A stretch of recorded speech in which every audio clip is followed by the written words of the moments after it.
Welcome back to Shoot Me Straight with Eddie and Dave. Unfortunately, Dave is under the weather. He was just in here. He's on his deathbed, so he's going to go back and get some rest, much-needed rest. He looked like a bag of ass. Yes, he did. Yes, he did. Hammered. Yeah, but I'm glad he came in here and helped us set up. 'Cause that's his skill set. Don't want us setting it up, that's No, for sure. two monkeys screwing a football in here. Yeah, so we got Jim Hood back again. This is what, your third time? Third time. My man. I know Three strikes, you're out, right? you were one of the first guests we did. I think I was number 10. Okay. Yeah, it seems like forever ago. And then you came in here, you did one with Dave, right? And I missed that one because I was out of town. So I'm glad. I got Jim, Ultimate Florida Man, all to myself. I'm yours, baby. I'm yours. How's this year going for you so far? We're getting there, man. We're getting there. Yeah? Baby steps. Are you, well, we saw each other on New Year's Day, celebrated. At a large time, ate a lot of food. Yes, it's always an awesome time, man. You guys always throw the best, New Year's gatherings at the house. The kids love it. We like chill. We like chill. Yeah. We like to eat, like to hang out, blow a few things up.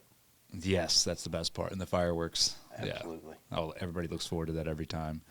And then there's somebody always doesn't make it out. There's always one. What does Chris call it? In the paint. In the paint. Somebody always gets in the paint. Somebody goes too hard in the paint, and they stay in the paint. Actually, to this year, I think everybody made it out. Most everybody made it out. After everybody left, there may have been one or two that didn't quite so much, but close enough. Close enough. They managed. I think I know what you're talking about. They managed. Yeah. So are you going to the inauguration? I am not. Oh, I thought you were. Well, we were originally, and then plans change. Okay. Life happens. Yep, same here. Yeah, we were planning on going, and then I was like, you know what, man, that's gonna be a madhouse down there. Huge. And then I saw the weather, and I'm like, it's gonna be outside in that freezing cold. I was like, dude, I'm good, man. For guys like us, it's one of those things that if you're invited, you've got to go. Yeah. And you want to go because of the historical aspect of it. But as far as let's go to the inauguration, it'll be fun. No, I That mean, many people's not fun. it's definitely going to be an historic event. I mean, that is like the one reason I wanted to go, and then obviously I'll show support to President Trump anytime I can. But Absolutely. I'm like, dude, I'll support you from Florida, brother. We're here. We got your back from the Free State. Yes, yeah. But that day, Sunday, can't get here soon enough, man. You know, I was sitting there thinking about the last thing that happened when he left office, that whole January 6th crap. That was a quick, long, if you know what I mean, 4 years. It was a long, hard 4 years, but looking back on it, it didn't seem like full 4 years. Does that make sense? I mean, I think I know what you're talking about. Like looking back on the past 4 years, it's just like a whirlwind of illogical nonsense that we had to like wade through every day, or with all the bullshit that was coming out. But I do remember though when Biden took office, I think we had this conversation, and a couple people around here, we knew it's like this next 4 years is going to hurt. Like it's going to suck, but we're just going to suck it up and do the best we can, which we did. It's not like we didn't go through the Great Depression or anything, but It was still, dude, it was just this bizarre, like, I felt like I was getting mind fucked on a daily basis. You're just like, what is going on? And then eventually, you just stop paying attention. You're like, dude, I'm not paying attention to this because, one, it doesn't do any good for you, as a person. I think it, creates anxiety and all those other symptoms. Like watching a car accident. Yeah, but you also can't completely avoid it. You know what I mean? Because some of the stuff was affecting, you in one way or the other. Well, and you got to read the news. You got to keep up on what's going on. Whether you like it or not, it's one of those self-education things that you need to do, in my opinion. Yeah, I think keep up on it, but also be able to critically think and decipher like what they're actually putting out. Because I think at this point, if you don't know, the news is always going to try. They have an agenda, no matter what side you listen to, and they're just trying to get you to think like them. And it's like, you literally can't believe anything you read or anything you see. No, because it's never the truth. No, which is why I think the podcast format is, I mean, obviously that's the new wave. I mean, You mean what free I think speech? is so crazy, dude, is just at the time that we're in, where Joe Rogan had probably one of the most biggest impacts on the election. Agreed. It's, you know, and At the very end, he comes out in support of Trump. That was huge. yeah, I mean, I think it took him a while to get there because he questions everything. And I do remember I listened to him a couple years ago, and he was like, "I'll never have Trump on ever." It's just a dude. And then at the very end, he had one, and it's one of his best interviews, one of the best conversations that I've heard him have. Yeah, On there. yeah, for sure. It was very well handled. I would have liked to have seen Kamala on there, or Kamala. I don't want to mispronounce her name, but however you pronounce her, I would like to have heard her speak to him on that platform. Yeah, I mean, he offered it, obviously, Anytime. and that's what I think. What really swayed him, I don't think that was one of the big factors, but I think it was a factor that also swayed him. Like, okay, you won't even come on my show, Right. just like the other candidate did. You have to have everything set up, and I questions prepared. And he's like, that's not how he rolls. But I mean, I think he already knew that. Obviously, that these people, all they do is sell propaganda. They don't even believe in half the shit that they spew out of their mouth. The lunacy level of the things that they say they actually believe. Current market right now. Newsom is trying to blame the fires on Trump. Yeah. That's their number one go-to. And it's like, and that's played out. And you know the number one guy that's happy? George Bush. Finally, it's not his fault anymore, because it used to be everybody blamed everything on George. But now that's kind of faded away. Everybody's blaming Trump for everything. Yeah. And, And he's been gone 4 years. that's their game, though. I mean, they'll always, he's in such an easy target to point a finger to. But I think at this point, it's like, dude, did you see the last election? Like, he won by a landslide. Yes. So you pointing the finger at what a large percentage of Americans voted for is not going to work anymore. Nope. It's like, you suck. You run your state like a fucking circus, and you don't take care of like the infrastructure and all this other things. You're mainly focused on the clowns, which is the DEI hires and all the LGBTQ and whatever the social issue of the month is, right? And now we just saw firsthand. Look how that worked out. Yeah, it's still going. The whole state's just burning down. And it sucks, man. You know, it's like, because they're, as much as, you know, especially being out here, you know, people are like, oh, California, you know, and I loved living in California when I lived there. There are good people. Different era, too. Yeah, and I also lived in San Diego, so San Diego is a little bit more conservative than a lot, just because of the military bases around there. But all in all, I mean, there's good people in San Diego, even the people that have different views. You know, it's like, okay, you have whatever your weird views, and that's fine. That's America. Like, live and let live. And there's people that do have different views that aren't extremists. They're just like, hey, I'm same as us. Just let me live, right? 100%. And that's what I wished we could all get around the table and come to that realization that people are going to think differently. That's okay to think differently. You can still think differently and have a conversation, have dinner, have a beer. Yeah. But the extremist on both sides has ruined a lot of the conversation that could be held in the middle. Yeah, because they've divided everything, right? So to where it makes having a conversation uncomfortable with somebody that has different views because of these extremist views, right? Because then when you're talking to somebody that has different views and you're trying to actually have a decent like debate or conversation, nothing, but there's that awkwardness then, because it's like, so, you know, I don't know, tainted, right? Contentious and tainted. It's contentious, yeah. But I think hopefully that changes over time. I mean, I've seen, even with like, what did they did some census where I think it was in New York, where even the people that voted for Kamala all admit they're like, it's almost a sigh of relief that she lost. Yep. And I would like, and I don't know that there's ever any way to get this poll done, but I would like to see how many people would admit the fact that they would campaign for Kamala, but they get behind that booth and pull the curtain and then pull that Trump lever. Yeah. Because a lot of people said what they had to say to keep their jobs, status, their jobs, or what have you. But then behind the scenes, they're going, "Dear God, I can't do that. I simply cannot vote for her." I would like to see if there was a poll that could be done on that. I'd like to see that whole system, the way they like, oh, you vote differently, you're out, right? Like the cancel culture. I want to see that completely go away, or just change the mindset of it, because it's ridiculous that people can't even verbalize or vocalize their views. I think Otherwise, they'll there. be punished.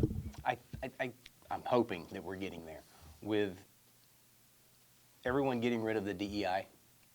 I think that's a first step in allowing the opposing opinion to speak their mind. Because I'm all about the opposing opinion speaking their mind. It's free speech. Yeah. That's what America. this country was built on. Free speech, the first one. The second one protects the first one. And I think that the nonsense is beginning to erode. I think we're in the beginning stages of it, but I think it's beginning to erode. Yeah. I'm anxious to see how that's going to play out over the next 2 to 4 years. Do you think that we had to go through this past 4 years to get where we are now? It's amazing. Like I'm saying, like, sorry, so for just like you're talking about, where people are waking up and it's starting to get there, but I don't think it would have gotten there unless we had these past 4 years of illogical nonsense. Break it down to a personal level. When you're going through something and you think you can do it yourself, God will allow you to do it yourself until you hit rock bottom. And when you hit rock bottom, Yeah. there ain't but one way to look. So as a country, we went through a tough 4 years. We went through a bunch of crap. And I'm not going to say we hit rock bottom because we're still here. But we were plummeting towards rock bottom. we were like a snowball headed for Yeah. real quick. And the fact that there's hope in Trump and his cabinet picks, not really him specifically, but a lot of the people that he picks, because he really didn't know what he was doing the first 4 years. And he admitted that. He's like, I was new to that. Now I know what not to do. Yeah. Well, you can see by the team that he has surrounded 100%. himself with this time, where he didn't have that last time. And I think he even talked about that on Rogan, like going in there for the first time, and, you know, everybody was working against him. Nobody wanted him there, and he didn't fire anybody when he went in, which every administration does that. They go in, they're like, if you're part of the last administration, you're gone. Have a nice day. Yeah, which that's honestly a smart move, because you don't want anybody working behind the scenes against you, which that's what Trump had. I remember talking to Bernie Carrick about it, and that was his whole thing. He was like, dude, he should have fired all these people, because, I mean, he was a one-man show trying to get things done, and then I can't imagine being surrounded by people who are, you know, oh, yes, yes, like saying yes to your face, and then walking right out and doing the exact opposite. Just the opposite. Yeah. I learned a long time ago, it's not the people that make your life miserable that you fire, it's the people that you don't. And that made it real rough for him the first 4 years. Yeah. But we went through these last 4 years, we saw things we had never seen before. And I feel like that all of the nastiness and the wokeism will begin to erode. Yeah, over I the hope next few so. years. I think once the economy gets a little more straightened out, that's going to be a heavy lift. But once we start getting out of this hole that we're in, just put the shovel down and stop digging, that I think a lot of it's going to go away. Yeah, I That's my think hope. every element is going to be a heavy lift, like the economy, the military, even Department of Agriculture, all those things, because this last administration fucked things up so bad that it's literally going to take the next 4 years to unfuck all of it. And I think that's what people need to realize is, and I'm excited as anybody else that Trump's getting in office. I'm like, yes, but I don't think it's going to be this like immediate change, like, oh, everything's good. We are going to be slowly pushing that pendulum for the next 4 years, at least to midline. Yes. You know what I mean? Which is where it belongs. Correct. But I do think that what he's done with having J.D. Vance as VP and sort of setting that dude up to run for president after he's done, that's what's really going to get us back on course, is having somebody there to carry that torch of, like, we have to get back to center line, or even just a little bit swinging over to the right. you know. And I think that's where the Democrats know they screwed up, is they had their one-trick pony. They couldn't run. Who's that? Oh, Yeah, once Biden stepped down, Yeah. they put Kamala in there. They didn't have anybody else. That was it. bro, All their powder was wet. they could have picked anybody Yes. else. It's like, dude, that's what you went with. What choice did they have? I don't know why. Gavin Newsom? Yeah, honestly, I think he would have done a better job. Couldn't have done any worse, that's No. for sure. Yeah, like she was a mess. But I think this is going to be a reset for them too. Maybe when the DEI and the woke begins to erode, maybe the radicalism on both sides will begin to erode as well. I hope so. Because some of the things that come out, like during the hearings with Pete and with Dude. Pam, like those were legitimate questions that the people we elected to sit on these committees were asking. Dude, I think, okay, so then speaking of like the extreme left and extreme right, where, you know, I think everybody focuses a lot on the media and they're dividing everything. But then after hearing these senators on the left attack, so I paid attention to Pete Hegseth's hearing. I watched that live all morning. And first I'll say, dude, he fucking crushed it. Yes, he did. I mean, I don't like. He kept his composure the whole time. Yep. He answered everything genuinely, and he stuck to exactly what he wants to do with the military, which is what all of us want, right? Is bring it back to being the most lethal, effective military possible with the highest standards, right? Yep. And I was super proud of him, man, because I know, you know, I think people overlook like what a stressful little hearing that is, right? I cannot fathom. And even though Pete was on Fox News, and they're like, oh yeah, well he's used to, you know, talking, but I'm like, he's on Fox, he's one usually asking the questions, right? And yes, he's articulate and he can talk, but when you're put in a scenario like that, where you're the forefront and then you're just getting hammered with ridiculous statements. I mean, you don't really have to be smart to be able to handle those people because they're not smart. Right.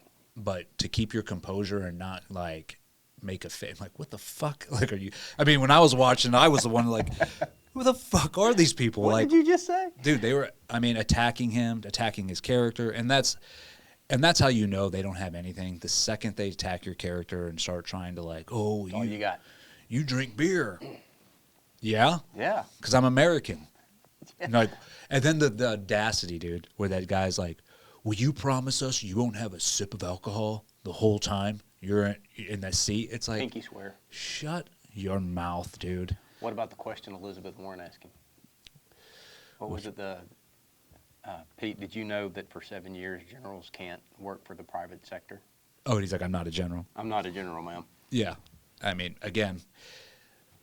And then who was the one? It was Gillibrand. She just turned into Super Karen as soon as they gave her the mic, and she just sat there and nonsensical rambling of, you don't want women in the military. It's like, dude, he's never stated that one bit. What he stated was women should not be in combat roles, and then they take that and say, well, women shouldn't be in the military, and then even breaking down into combat roles, I think people are confused on what a combat role is. You know, there are support, which there's plenty of women in support roles and combat roles. You had the female engagement teams, which I worked with, you know, and then other females that just work in different departments while you're deployed on a FOB.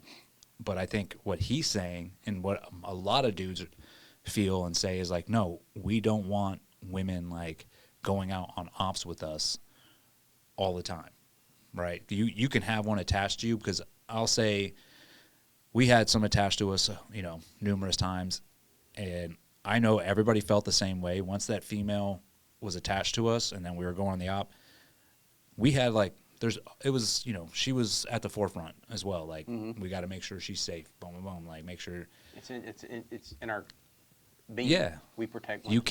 You can't erase that out of your. That's how God made us. Mm-hmm. And so I think, yes, do women belong in those support combat roles? Of course. But also I like the fact that he, you know, stated, he was like, okay, if you want women in combat roles, if you want them to be Green Berets, SEALs, Rangers, then you need to maintain the standard, which people are like, well, there's female Rangers. Those Rangers were made to drop the standard when those females went through. I had conversations with instructors when that was going on, and pretty much it was generals would show up and be like, pass. She passes. And they were failing everything. Wow. When was that? I don't remember. This was probably back in, it's 2016, 15, around there. Okay. Because that was like the big, oh goodness, a female passed Ranger school. And then that was sort of like the precedent to, we're opening it up, all of it. Right. And I know that, I know that there's female EOD. Mm-hmm. And then what the SEAL teams did, which NSW did, which was smart, is they made everything gender neutral, right? So all of the standards, everything. So when you applied to go to BUDS, right, it didn't say male, female, whatever. You're, a number, and then where's your scores line up? And right. if your scores aren't at the very top, you're not going to get, invited to go or let go. You aren't going to get accepted. Right. Because it is a competition. Scores are scores. Yeah. So I think they did a really good job on that because they were like, no, we're females can come, but you have to. We're not dropping the standards right. for anything. I'm pretty sure, just like the Rangers definitely, they dropped the standards, and I know a lot of guys were pissed about that. I bet. Yeah, because it's like, okay, well, we had to go through all that, and if you want this person to work alongside us, we want to know that we can trust them and that they went through the same training as we did. If I get shot, I need to know I can be carried out of here. Yeah, because if you don't, speaking of like the lesbian fire chief, right? Such an outstanding job. Oh, dude. And then what was her statement? She never thought something. Well, they asked her if she could carry someone out of a fire, and she said if someone's in the fire, they've made the first mistake or some BS like that. It's like, you can't even answer the question. Just say no. I'm not able to. It's. We already know the answer. Just say it. Yeah. Kind of like our Supreme Court justice cannot define what a woman is. Oh, that brings me back to the past 4 years. Back to your original question about the past 4 years and did we have to go through that? If you look at what presidency Trump would have had he won in 2020, he wouldn't have had Congress, and he would have been pushing that pendulum all by himself. Yeah. So the way things worked out, I think it worked out better for us. Do we have a bigger hill to climb? Yes. But I think we have a better chance of getting things pushed now that we have both the House and the Senate. Yes. So that's a good point. we got 2 good years guaranteed to get some things fixed and get some things corrected. Yeah. And I think, you're correct. I mean, I'm in the belief that we did have to go through this past 4 years. I mean, you don't grow unless you suffer. Yep. And that's in all aspects of life. So there is gain and pain. there is. That's when you get the most gain. That's when you start appreciating things a little more. Yep. Yeah. Free speech, for instance. Yeah. I mean, What's the update on suppressors right now? funny you should ask. Yes. We have a senator, I want to say out of Virginia, and his name escapes me, I apologize for that is bringing forth the HPA again, the Hearing Protection Act. So what we're trying to do is essentially get the suppressors off of the National Firearms Act. So you don't have to go through the $200 tax stamp. Mm-hmm. You don't have to go through the Form 4 process. It'll be just like purchasing a weapon. You come in, you fill out the 4473. If you got to wait 3 days, fine. If you don't, that's fine. And then you walk out with it. Is that something they're going to be trying to actively pass this year? Yes. Okay. He has gotten the bill written and is going to bring it to the floor. Nice. Well, now that we own both, hopefully that'll pass. Yeah. And but that only makes sense. It does. I'm always just weary though, man, of because there's Republicans that won't vote for it. Because they're more worried about their constituency than they are Yeah. what's right. Yeah. We got people in the business that don't want it to pass, and that doesn't compute with me.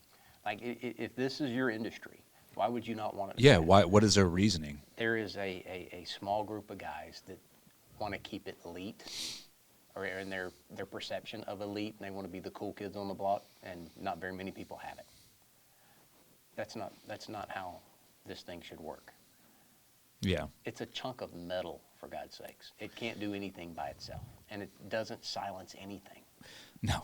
It's a paperweight, for God's sakes. It suppresses the fire. Still loud, but it suppresses it. Yeah. So why in the world? And it suppresses the muzzle flash as well. Absolutely. Takes the signature out of it. Yeah. Great for hunting. That's where a lot of my clients do with it, is hunt and they train. But why would you not be able to go in? I can guarantee you a suppressor is a lot cheaper than a set of hearing aids. Guaranteed. Yeah. Over time, for sure. Absolutely. Yeah. And that's one reason I can't hear. I've hunted my whole life, but before I What's that? knew what before I knew what suppressors even were, and I never wore ear pro. Yeah. Why I got to do that? I'm going to shoot just one time. And it's like, you don't look cool with ear pro in. You don't look cool. You can't hear anything, and it's a really safety thing. When you're at the range, if you go on ear pro and somebody hollers cease fire, you very well may not hear it. Yeah. I mean, they've coupled like the ear pro they have now with like the speakers and mics. If and people all will that. spend the money on it, Yeah. for sure. Which I will say, if you're listening right now and you're like, definitely spend the money on those. If you're gonna get ear pro, spend it on those ear Right. pro. 100%. Because yeah, I've had even with that ear pro, when the battery runs out, I can't hear shit then. Right. Right. Which most of the time I'll just use the foamies and put those in. Or you could just have a suppressor And be done with and it. shoot like a gentleman. There you go. I Be hope civilized. that does pass. Yeah. I think I feel good about it this time. Let me rephrase that. I feel better about it now than I have in the past. We have a better chance, and it just makes sense. Yeah. And I wish the people, especially the people in the business, would understand that this is freedom. So I don't understand. So they don't want it passed because they want to be. They want control of like They want them to keep it making cool. suppressors and Yeah. like, hey, we're the only ones, because they think if that passes, people will start making suppressor companies all over the place. They're doing it now. Yeah. You can't swing a dead cat and not hit a new suppressor company. I like the competition. I think That's if you what want to build suppressors, innovation build is them. built on, is Absolutely. competition, and that's how we'll get better suppressors in the future. Absolutely. If you just keep making the same product, yeah, it's great, but can we enhance it? Can we make it better? And the only way to do that is to have competition that you are constantly trying to, be in competition with. I guess. Absolutely. And behind the scenes, we're all friends with each other. We all get along. We all talk about, hey, did you try this? Yeah, we tried that. It didn't work. Did you try this? We did, and we like it, and here's the only issue we found. We talk all the time. Yeah. We're all friends. We get along. Sandbox is plenty big. Yeah. Plenty big for everybody to play. But you always have those people that it's like, this is mine and no one else. They want to come dig their hole and crap in it and forget to cover it up. Yeah. Well, don't. They get left in the dust anyways. At the end of the day, it's We're going to let the free market be the free market. exactly, and it's like that in any type of industry. You're always going to have the people that it's all about me and my success, and Correct. and it's like, well, we can all share the wealth. Share the love, man. Yeah, What is there, 360, 370 million people in the United States? yeah. There's plenty You of can't cover all of them. No, there's So- plenty of customers. Let's just enjoy it. Teach people to shoot civilized. How's the elevated silence going? We got some cool stuff we're getting ready to roll out. We're looking at a lot of the 3D printers. Mm-hmm. Well, I've learned a lot about that over the past couple of months. We're probably going to start 3D printing some Yeah. stuff. Just because we can do different things with that geometry that you can't do with subtractive manufacturing. Okay. It's kind of cool. Are you going to get a 3D printer down here, or are you going to do that? Probably going to do it here. Yeah. Yep, no reason not to. Yeah, I know the guys up at Stronghold. They purchased one, and they're Tom, he's always tinkering up there. He's trying to make all sorts of gadgets, which some of them are cool. You're like, Right. dude, that's pretty awesome, and that's the benefits of having a 3D printer, because it's like up to your imagination. And you can figure out what works and what don't Yeah, immediately.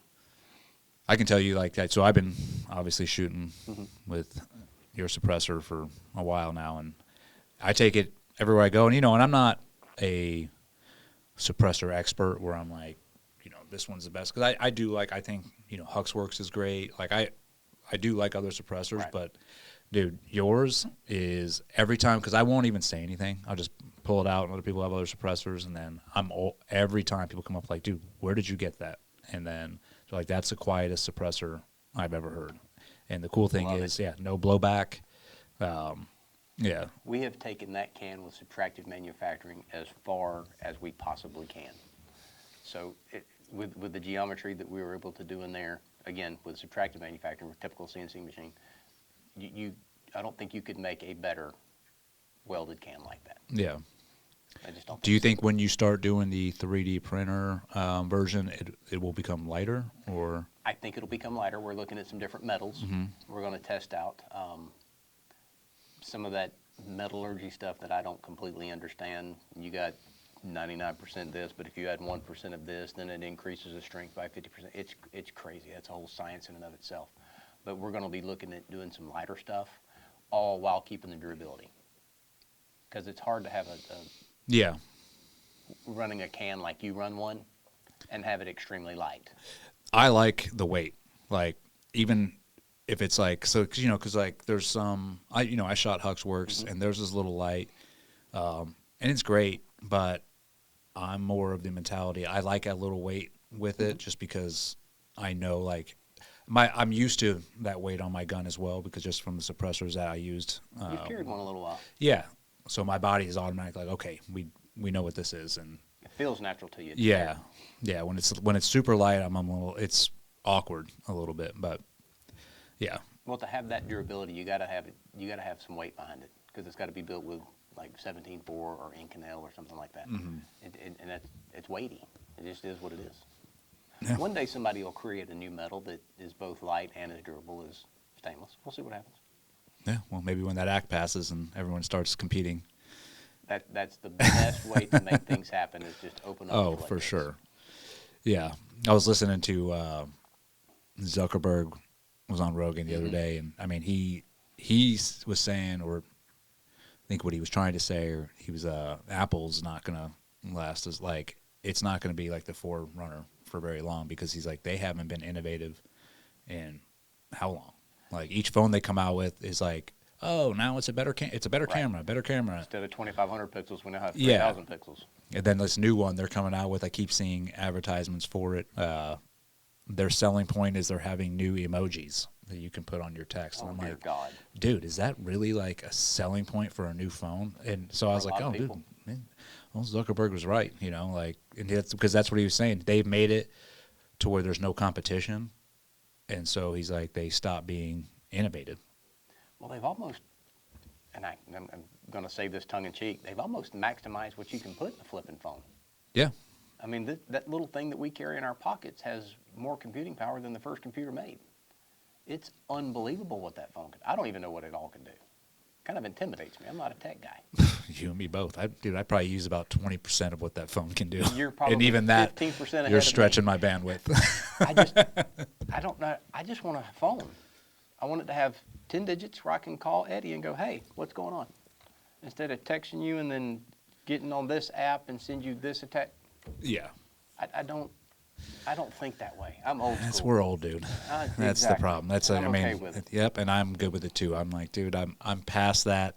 Yep. Whatever that point was where it's like, oh, I got all this new technology and now I can do a million different things. It's like, dude, I just want to do a couple things, keep it simple, and the rest of it, dude, you can have it. Well, and it's kind of rude. And then, like some of the things Zuckerberg was talking about, when you got these glasses on and you can look something up while you're having a conversation. Oh, and he was trying to sell that like, oh, I think it'll be better for conversation. No, you're disengaging. But that's the thing. When I was listening to him say that, I'm like, this he doesn't know any better. He's a robot. Mm-hmm. He's a nerd, and that's his whole life. So like, I'm sure he's used to not having intimate conversations with people, because he's constantly thinking about whatever, He's too brilliant for a regular conversation. Yeah, exactly. Yeah, he's got probably a little bit on the spectrum. But his argument of like, having those glasses on and you can get like incoming texts and everything. I'm like, dude, I already hate it when I'm talking to somebody and they're looking at their phone as I'm talking to them. Yep. And we all, everybody does it because everybody runs off their phone, but it is such like a rude thing, like where you're like, dude, pay attention to me. Like, I'm talking to you. Engage in the conversation, get Yeah. your eyes off the phone. But I think we've gotten to a point where that's not considered rude. It's just like, yep, this is what we do now. And so I think we've just accepted it. It's still rude. Yeah. We've just accepted it. yeah, I guess that's a better way of putting it. It's been accepted. And I don't think the glasses I think the glasses will make it worse. Because then I'm going to know, like, you have these glasses on and you're sitting there staring at me as I'm like telling you a story or asking you questions. I'm like, this dude's freaking off in space reading text messages or. And it's going to throw you off the conversation because you're going to be wondering if I'm paying attention to what you're saying or not. Yeah. I agree with you 100%. The one good thing about it, you ain't got to worry about a peril in this face. Yeah. Not happening. Me, dude. Not unless you can take some of this age off. That ain't happening. My brain ain't going to be able to handle No. that. Like, I have to, if I'm talking to you, I have to give you my full concentration because I already have ADD up the ass. Like, It's easy to go. Oh, yeah. I already have a hard enough time not, like, paying attention to one thing. I'll go all over the place. If I have something on my face that's constantly feeding me all this other crap, Right. dude, I'll never get anything done. Well, it's proven that we can only pay attention to one thing at a time. People say, well, I'm a great multitasker. No, you can't give 100% No. to 3 different things. You're not wired that way. Nobody is. Well, Elon Musk may be, but not anybody else. Yeah, I mean, I think women are sort of wired in a way. Like, Andrea I see her do 5 different tasks, but at the same time, like, do all those tasks get done? No, she probably gets like, 3 and then she'll pick up the next 2 tomorrow. Yep. Where I'm like, I have to complete this task before I move on to this task. And then I'll go complete that task. And what really messes me up is when I'm doing a task because my ADD, and then I'll get, a question or like, hey, if I abandon that task, it ain't getting done, dude. I'll start a new one. And so a lot of the times I'll just ignore, like if I'm trying to get something done, I ignore the outside world or like anything that comes in. I'm like, dude, I got to get this done. And then I'll move on to the next thing. You have to. Yeah. I know when my brain gets scrambled and I got a lot on my plate, I'll have to step back, take a deep breath, rake 4 of the things out of the way, bring the one in the middle, and concentrate on that. Yeah, I get overstimulated. Real quick. Mm-hmm. Take a walk outside, take a dip of Copenhagen, whatever works. Yeah. Come back, revamp. I've always said Kendall can negotiate a contract, shuck oysters, drive a standard shift, chew bubble gum, and beat the kids at the same time. I don't know how she does it, but she does. Yeah. I can't do that. I'm not wired that way. Yeah, I don't think dudes are wired that way in general. We compartmentalize. Yeah. I can't say that word.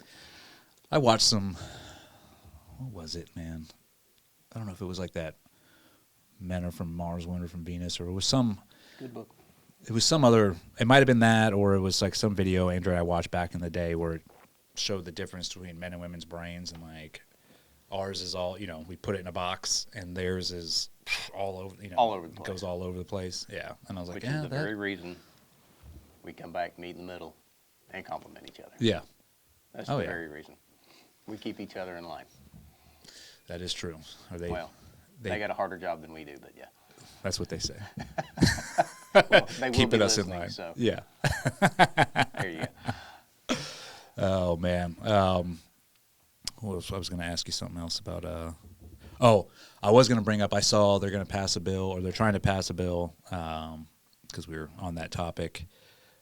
Pat Harrigan, he's a Green Beret out of. Met him. Yeah. I think, did you go to that dinner? Yeah, we were at Wes's house. Yep. So him and I think Paul, I forget. I'm not going to say it because I'll probably get it wrong. Either way, they're putting a bill ahead to reinstate everybody that was kicked out of the military for the jab. Saw that. And give them back pay. Yep. And then anybody that was demoted for refusing the vaccine is going to get back their promotion. I'm like, dude, that would be so awesome. That would be in my opinion bigger than HBA, because you have hurt the people that were protecting this country. Yeah. Over an agenda. Which is why you have the recruiting crisis that you have. Over Or an have had. agenda, over a shot, you kick these people out of the military. Mm-hmm. That everybody that made that decision should be put in jail. They should be held accountable, and that's the one thing that I'm like, dude, I hope they keep to their promise of holding these people in the military accountable. I think, Pete, that's going to be number one on I Pete's hope list. so, man, because I'll tell you what I see, dude, is they know the wrath is coming. Mm-hmm. So I guarantee you all, because officers, they're politicians, man. So they're all going to start, sucking up and like, oh, it wasn't me. I was just doing this. It's like, no, dude, you knew this was going on. You didn't say a word. You're gone. Because you want to protect your butt. Yeah, and you show you don't have the backbone to make a right decision at the right time. So you're gone. Because that is your job as an officer. Not to worry about your career going to the next rung. It's 100% taking agree. care of the men and women below you. And so I can already see them like, and you know, because I see all these people that now are, they're going to support Pete, and that's great. It's all these veterans, like, but I'm like, I can pick a couple of them out of that crowd. It's like, bitch, you were part of the problem these past 4 years, and now all of a sudden, and that's what you'll have. You'll have these, they're just trying to climb the ladder too, and get into good graces of whoever's in charge. And that's what I can't stand is I'm like, don't be two-faced. Like, if you were for that, then stay for that. Don't switch sides because it's going to be better for you. If new information comes out that you didn't know and you feel like you need to change your mind based on that, fine. Don't switch sides based on, well, if I go with what I believe, I won't make it to that top ring on that ladder. I need to go back over here and say what everybody wants me to say. Yeah. Don't do that. I would rather, when they put me in the grave, I would rather say, that boy right there didn't have many friends. But the ones I did have, they were my friends. Exactly. Because I'm not going to sit there and say things just to make you happy, just to make the skies. No, I'm not doing that. No. I believe I'm what too I old believe. for that. It's way too old. I'll be 50 next month. I'm way too old for that. I don't have time. No. Life's way too short. I've had enough small talk in my life. It's Done with it. Yeah, I'm at the age where I'm like, nope. Like, it's either are we doing something or not? Like, this is, yeah. When I've left a meeting, nobody has ever questioned what I was thinking. I made it evident. Here it is. This is what we need to do, and this is what I'm thinking. Yeah. Dude. Gotta shoot them straight. That's right. No other way. Yeah, I think that just comes with age, though, too, as well. Wisdom. You cut all the bullshit out of your life. Wisdom. Yeah. People will drag you down. Yeah, they will, especially, but then again, sometimes it's your fault that if you let them, Agreed. right? It's that saying is like, dude, you got to cut toxic people out of your life, and it's, I think, because sometimes we're more bleeding hearts, or we're like, okay, maybe I can help this person, but it's like, dude, after a while, and if they're not changing, and if they're not changing their ways, even after you give them advice or try and like mentor them in some way, or even try and like do things to bring them up, it's like, dude, you got to cut them loose, man. It's Prune the branches. Yeah, I think I heard the great philosopher Snoop Dogg. He said he was talking about the friends he had before he became famous and all that, and then he was like, once he elevated to where he is now, he was like, yeah, I'm not. He's like, I got friends like, oh man, what the fuck, and he's like, I'm not coming back down to go hang out with you. You have to rise up to my level to hang out with me. That's it. And he's not like, drag me down. Yeah, I think Can't that was. afford But that takes wisdom to get to that point, right? Because. And the only way you're going to get wisdom is if you get old. There's very few young people that are wise. Yeah. Comes with age, and that comes with its own price. My kids wouldn't know that the way they. We should be They the must be proudest the parents in the world dude, because we they have know. the smartest kids in the world. Because they know everything. Everything. Just ask them. Oh yes, dude. Oh, that's the part of parenting. You're just like, bro. The innocence of a child. Yeah, but I did the same thing to my parents. So I look at kids and self-employment the same. 99% of the time, it's great. And there's that 1% you got your head in your hand and you're going, what have I done? Yeah. I made that. Look at it. You can't be from my loin. It's crazy. Yeah. But then you'll get like, so, like the text I got this morning from Ryan's coach. I mean, those are little texts that it's like, oh, all right, I Those did are something wins. right. When he's like, dude, you have one tough kid. And I'm like, dude, that right there, you're like, oh, yes. It takes opposite of that old adage. It takes that one good attaboy, and it erases all the previous 10 that weren't that good. And then you start over again. And then you start it all over again, which is fine. That's everything's cyclical. That's part of it. That's part of it. They do that one hug. Like Trace woke up this morning, walked by, and he popped me and says, "Love you, Dad." Oh, yeah, that's the best, too. Yes. Annabelle wakes up, wiping the sleep out of her eyes, walks over, put her head on my shoulder, and gave me a big old hug. Yes. We're doing those little something moments, right. man. Yep. Good for that. Yeah. That's what I was telling Andrew. I got a text from Ryan the other day when he was at school, just random. He's just like, I love you. And I was like, That's a win. it's going to bring tears in my eyes, bro. Like, That's a win. yeah. That made my day, the rest of the day. Just that little I love you text. That's all it takes. Yeah. That's all it takes. Because I think you're constantly questioning as a dad. It's like, dude, am I being a shitty dad or a good dad? Like, it's that constant battle of, look, am I spending enough time? Am I doing enough work to provide? And, it's just all these little things that I'm constantly like questioning. And then you can get into a place where you're like, dude, I don't think I'm not a good dad. I haven't. But then when they send you a text like that, you're like, oh, all right, dude, thank God. They're listening to something. Parenting it's one of the hardest jobs you'll ever love. Yeah. And you're going to screw up a lot. And there's nothing you can do about it. That's how we all learn. The kids didn't come with an actual instruction book, because if they did, each book would be different. Yeah. Because each kid's different. Each parent's different. Everybody learns in different ways. They absorb in different ways. So we can only do what we can do. We can pray for them. We can pray for ourselves and just pray we're doing the right thing. Yep. And if you see yourself make a mistake, try to correct it. Well, I think that's a big thing. If you make a mistake, and I would say this is a huge thing, is if you do make a mistake, owning up to it and apologizing for it to your kids. I haven't done that since, that was right at 15 hours ago. Yeah. I had to go wake everybody up and apologize. Yeah. I did. Screwed up. Temper? Temper. Yep, that's how it always with me. Like, I will. Went to everybody, kissed them on the head, and apologized and asked for forgiveness. I screwed up. Yeah. But like, y'all poked the bear too many times. I mean, I'm bleeding. You Yeah. poked me that much. I am bleeding. And I apologize. Yeah. I'm sorry. It goes a long way, man. Because dude, they'll forgive you each and every time, man. That's also like the beauty of children, where you can be like, dude, I fucked up big time this time, and there's no way they're going to take me back. And you just going like, hey, man, I screwed up. Just like an old lab. Yep. Hey, Dad. But obviously, you got to learn from your mistakes too, and try and work on them. And which is what I'm constantly. time. I am in that constant work of, okay, like just when you think, because I'll go through seasons where I'm like, dude, everything's been awesome. Like a couple months, like everything's going good, and then I'll have like a bad week, and then you're like, dude, I still have to work on myself. Like it's constant. It's like it's never done. You have to.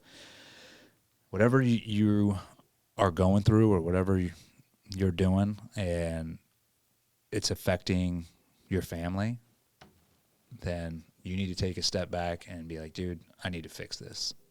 Go to your happy place. Go outside, talk to yourself, talk to God. Do whatever you got to do. Yeah. Last night, I went outside, and I had a very long talk with myself. I had asked myself a lot of questions and answered some of them. And my last thing I said before I walked out of the house is, I've done so good the past couple of months. Yeah. And now I screwed all that up. Yep. I blew it up. Done. It just totally, and in my mind, I totally erased everything. I was the worst father in the world. And this morning, everything seemed to be okay. Yeah. It's going to be, everything is going to be uphill. Yeah. It should be. Nothing should be easy. Nothing should be easy because everybody. Because then it's not worth doing. Right. Right. Yeah, I think that is important. Like when you catch yourself, which is for any guys out there listening, because I know we're not the only two that have these issues. But like, yeah, if you catch yourself getting to that level where you're like, dude, I'm gonna freaking snap, or maybe you do. Maybe you yell that is the best thing, is like just go out of the house, go somewhere, Remove yourself from the calm situation. yourself down, and do whatever you need to do. Talk to God, meditate, breathe, go for a long walk, and then calm yourself down, and you'll come back to your senses. Right. And for me, I back in the day, bro, it would, if I like lost my temper or whatever, and then it became, tumultuous, I was like, I'm blowing everything up. Like as soon as it's like, this fire's already started. Let's just destroy everything, and that's immaturity and just not being able to handle your own shit. And don't be too hard on yourself when you screw up. That's the other problem. It's easy. It's easy to just totally beat yourself up worse than the situation itself was. By far, yeah. Before you can ask somebody else to forgive you, you got to forgive yourself. Because we make mistakes. Yeah. And I'll also say this. When the kids make mistakes, they beat themselves up and they apologize in a different way. So my kids don't come to me, kiss me on the forehead and say, hey, I'm sorry I screwed up. Do you forgive me? They'll come by, like this morning. They'll hug your neck, say, hey, love you. Yeah. And that's their way of saying, hey, everything's good. I screwed up, sorry. Yeah. Everybody apologizes in their own way. Exactly. And I know you should expect your kids to apologize, right, if they do mess up, but also they're learning too, right? So More than we are. The best way they're going to learn is when they see you do it. And they're like, okay, he's doing this. And, right. Because I grew up in an environment where, bro, it was freaking chaos, yelling, screaming, and then you would think it was like World War III, and then it would just stop, and we wouldn't talk about it. It would just like continue, move on, continue on, and that was all the time.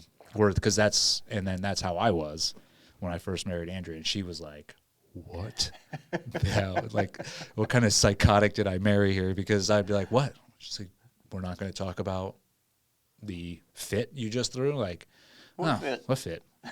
Like, that's gone. That was so long ago. I don't need to talk about that. That's over with. So that's been my battle. It was just trying to correct that thing, and obviously it's still a work in progress. And that's a battle you'll fight till the day you die. Yep. If you're doing it right, you will continue to fight that battle. Yeah. That's part of it. It is. Parenting's awesome. The Bible said when trouble comes. It didn't say if trouble comes. Yeah. It's coming. He's gonna handle it. Yep. Yeah, I think, and then the more you handle it, the more prepared you are for it the next time it comes around as well. And try your best to be an example to the kids, because we're not raising kids, we're raising adults. Oh, brother. These kids seem like they're growing up 10 times faster than we were. The video that Andrea sent the other day? Which one was that? Oh, That was 3 short years ago. Oh, I know. Our kids look like babies. Yep. And they're not anymore. No, they're little men. They're not little. No, they're all bigger than me. I know that. They're just young men. Yeah. Unbelievable. It's cool though, man. I like this stage, and especially in Ryan's, where he is turning into that young man, and I feel like I have more of an effect on him now than I did when. Right.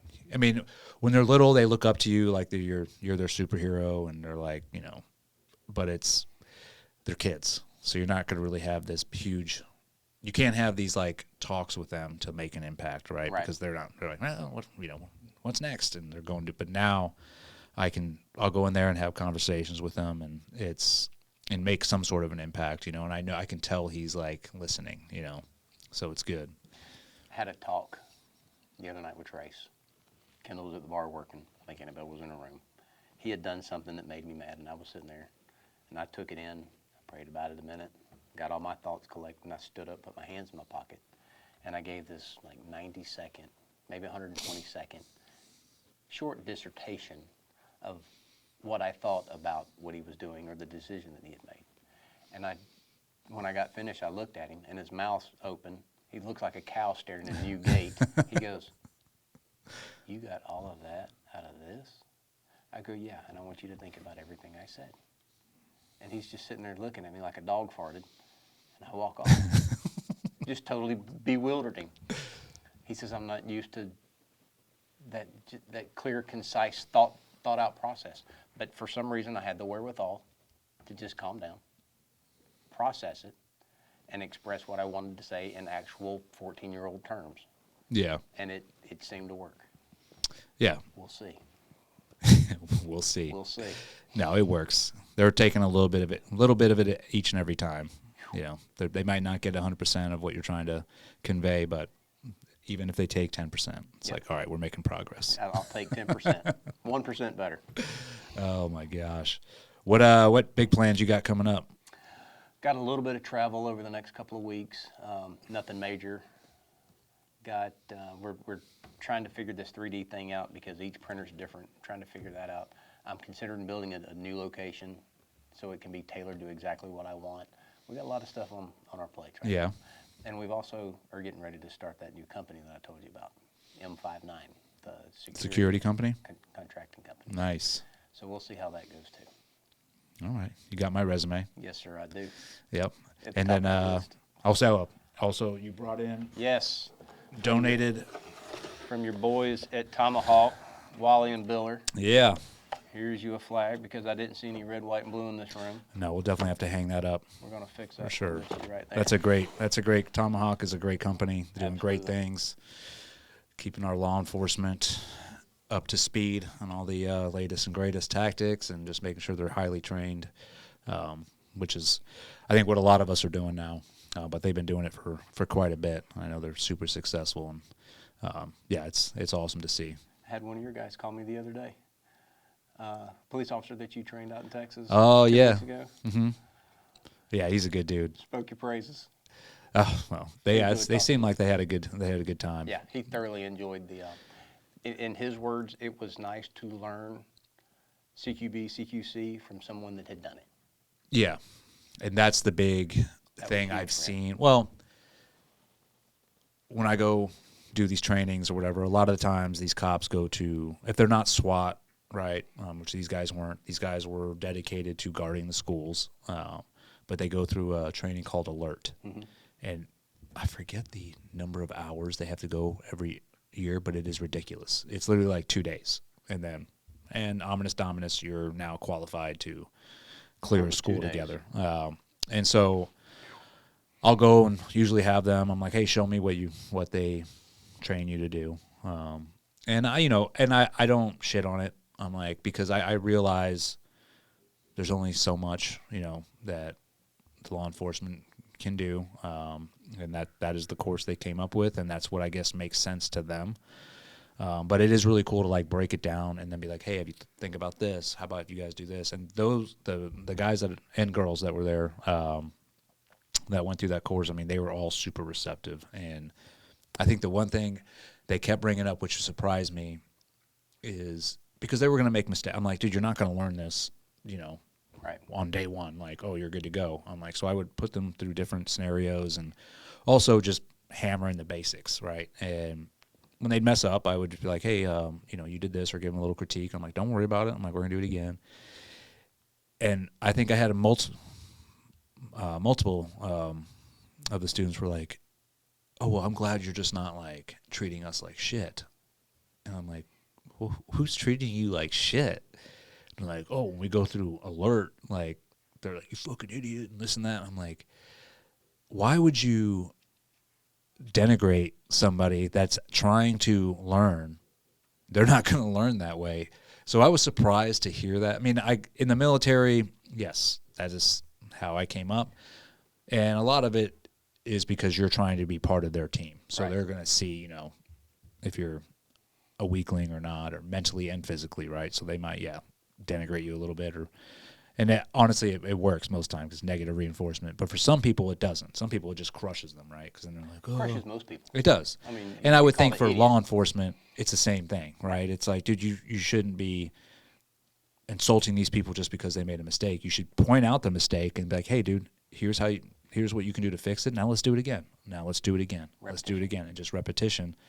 But that was, I was surprised to hear that, because I'm like, dude, they have a real job. Like, this can happen. And what I told them, I'm like, the threat of, a kid coming and shooting up the school is, yes, that's always there. But I'm like, the threat that you should be really scared of is the amount of terrorists that have been let in this country the past 4 years. And if they want to go do something, I'm like, guess what they're going to do? They're going to go hit at the heart of America, which is taking our kids. That's a fact. And so I was like, that's what you have to be prepared for, really. I mean, be prepared for both.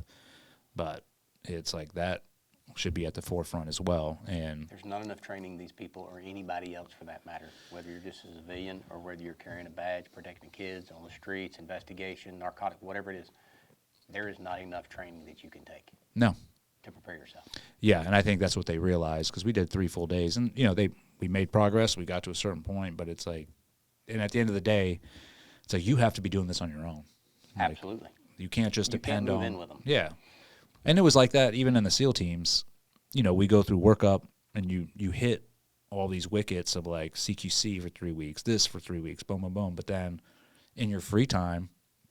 Yeah, man, like you got to go on your own to go train and most people are like, oh, it's my free time, I'm going to go rest. And because whatever, we've been working. It's like, no, that's the time to refine your skills and 100%. Actually take it to that next level. When you can sit down and have a conversation with yourself, going through the moves and know you made a mistake, talk to yourself and correct that mistake, keep that elbow down, keep that hand forward, whatever the mistake it is you made, that's when you can sit there and refine it yourself.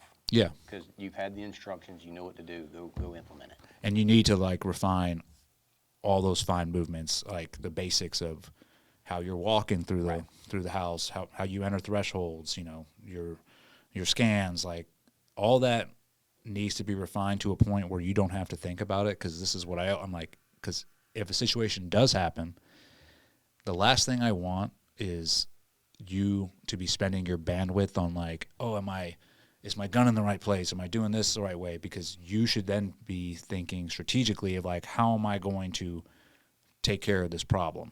Like that should be your main thought, not the basics and fundamentals. But that only comes with hammering those over and over and over and over and over again. Critique yourself in the front of the range, not when you get down range. Yeah. Not a good time to do that. I'm glad that guy reached out, though. Yeah. That's awesome. Yeah, they were all stoked about the suppressor because I took him to the range. Dude, it was freaking – I don't know how cold it was that day, dude. Everybody was miserable, but we got a good day of shooting in for sure. It gets cold in Texas. Brother, I'm telling you, dude, Texas. I just missed a 6-inch snowstorm. Flew out of there just in time. Yeah, I was surprised. So the guy did send me a picture of you, and you were wrapped up. You look like an Eskimo. Heck yeah. I was like, I'm not playing around. Dude, I didn't even pack properly. I had to go to like Home Depot. I went to bought a beanie and some gloves. I was like, dude, I'm not playing around. Yeah. You can't. Go. No, dude, especially if you're instructing too. Right. But yeah, they were making fun of me too because I was up there shivering. I was shivering as I was like talking to them and like demonstrating. They're like, oh, I thought you SEALs were supposed to like be tough and be good in the cold. I was like, well, they also teach you to be smart. Yeah. Go buy a beanie. Keep that noggin warm. Exactly. I'm like, brother, look at me. I got nothing to burn off here, dude. Like that's how I was in buds the whole time anyways. I was 150 pounds soaking wet. You ain't got any fat now. Skinny. And yeah, I just jackhammered for 6 months straight. See, that's why we're friends. I got enough for both of us. Heck yeah. I'll be cuddling up next to you. I'll keep you warm. Yeah. So Todd spoke your praises. He thoroughly enjoyed the training. Unfortunately, I wish more departments would do that. Yeah. If they had the budget to that's the problem. Yeah. But I think we're coming up with an idea right now, and it's like at the baby stages through Pipe Hitter Foundation. Mm-hmm. I think we're going to either pick a law enforcement unit or do some kind of raffle where we're going to raise money, and then that is going to go towards their training. Right. And then we'll send out all my boys, like, a bunch of team guys out there to try and put them through and I want it to be a full week of like actual hammer it. Yeah, training. Hammer it home. Not just 2 days and out. It's like that's not enough. So yeah. That's cool. We're working on that. Yeah. Hopefully that'll come to fruition sometime in 2025. Let me know if I can help. I'm in. Always, brother. Well, we're gonna do the Pipe Hitter Foundation fundraiser here again this year. So hopefully that we'll get some more people and then do some more cool stuff. I'm in. I'll bring more guns this time. My man. All right, brother. I've taken up enough of your morning, dude. I'm glad you came in. It's always great talking to you. Invite, man. Really do. Always, brother. Love being here. I love you. I love you being here, and I love you. Love you, brother. All right, man. Out.